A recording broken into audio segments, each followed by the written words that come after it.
La promotion, par exemple, de la gouvernance démocratique des systèmes de sécurité sur laquelle je travaille depuis des années se termine finalement avec un coup d'État au Mali. Il y a des raisons de s'interroger. Je pense que tous les acteurs doivent être dans cette position parce que la crise sahélienne aujourd'hui défie un grand nombre de solutions collectives qui ont été définies depuis un grand nombre d'années parce qu'on est face à une crise multidimensionnelle dont toutes les dimensions n'avaient pas été pensées par les différents instruments mis en œuvre et définis jusque-là.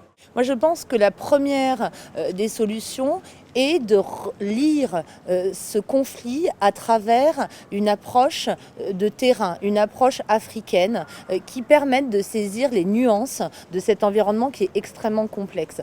Par exemple, la compréhension des langues locales, des codes et des standards auxquels se réfèrent les différents acteurs est absolument essentielle. Moi, à titre personnel, je ne les maîtrise absolument pas tous et j'ai besoin de recourir aux grilles de lecture de mes collègues africains. Ça, c'est déjà, à mon avis, un élément essentiel.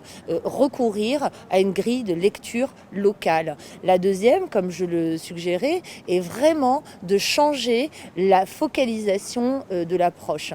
Remettre les populations civiles au cœur de la réponse est vraiment, à mon avis, fondamental, tout comme l'est également la question de penser au-delà du seul rétablissement de l'autorité de l'État.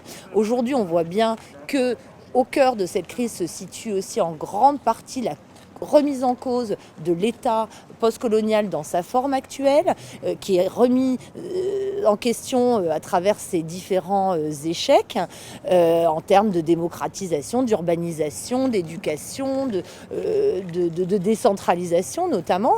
Et il est difficile de considérer que cet État qui est largement perçu comme prédateur par les populations puisse être restauré en tant que tel. Donc je pense qu'il faut aussi réfléchir à la question du contrat social qui fonde cet État.